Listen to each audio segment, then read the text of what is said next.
All I have is hobbit jokes, and I only have one. Oh, man. I had to bring my grandmother along because I didn't have any friends. That dude's probably got like fucking everybody in the world wanting to suck his dick after that. He's up here with note cards. I have nothing. I have no material. I told my grandmother she wanted to come tonight. She just beat breast cancer. And she's, yeah, thank you. I love you, Grandma. And I told her, I was like, well, I hope you're not coming tonight to hear people laugh at my jokes, because they're not going to. See, look at that pity laugh, Grandma. Pity laugh. That's all I could get. Whatever that was. That wasn't even me. So I was sitting on the couch with my girlfriend the other day scrolling Facebook, and she showed me this article where I guess they had done some research and they had found out that smelling your partner's farts will keep you alive longer. And my first question is, who the fuck funded that? Like, was my tax dollars going towards that, or was that a private donation? And then it got worse. I started thinking, well, what kind of limit case did they use? What kind of control group did they have? How did they find out it prolonged your life? I mean, I just imagine a room of like scientists and then a couple just stuck in there for 30 years. Just one person having to deal with the other one eating beans and farting all the time.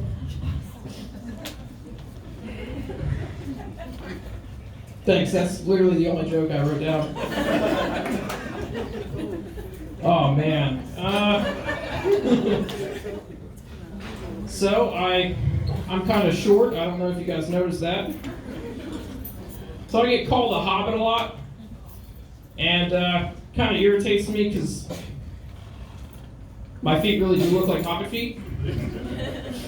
Which sounds like disgusting, which it is. But the worst part is like when I take my socks off at the end of the day, I have to unbraid my foot hair. You laugh, but it hurts, okay? It's not feel good. Crap, the only other thing I had in mind was a Game of Thrones joke, and he did way better than I could.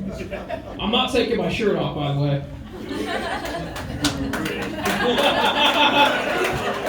Fuck you. Nah, should have done that. Should have known there'd be somebody that would start saying, do it. Yeah, see, there you go. Sorry, I'm shy. As you can tell, I'm on stage in a room full of strangers trying to tell jokes. So my favorite thing about being short is we get away with saying whatever we want, whenever we want. For example, I get off the bus the other day downtown, and there's these two guys, both of them over 6'5". I asked. I did. And they were standing in front of the door, and there's another door next to them, but why would I do that? Would I just walk up to them, and I was like, hey, bud, you gonna get the door for me, or what? Now, if I was like, say, 6 foot or something like that, probably would have, been some sort of confrontation. At 5'4", dude just like, oh, my bad, little dude, here you go. Sometimes it's a good thing, sometimes it's not. My last job, I was going up to my boss to ask him a question. He was talking to this guy who was wearing clothes and a watch that cost more than I made in a year. Yeah. And I had the bright idea of being like, hey, nice watch, dude. And he's like, you're being a smart ass. And I was like, no, seriously, it's a nice watch. That nose ring, on the other hand, what the fuck is wrong with you? He's like, do you know who I am? I'm like, nah, man. Some dude about ready to get choked out if you want to step outside. Yes, I said this guy, by the way, he was about 5'11", about 200 pounds of muscle. And I'm anything but. And he's like, hey, I gotta go, but I'll come back in a month.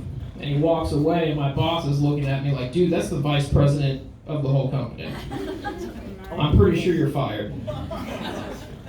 No. He gave me his number, told me to call him if I ever needed anything. That's me making up 5 minutes material, guys. I don't have anything else for you, so give it up for Josh.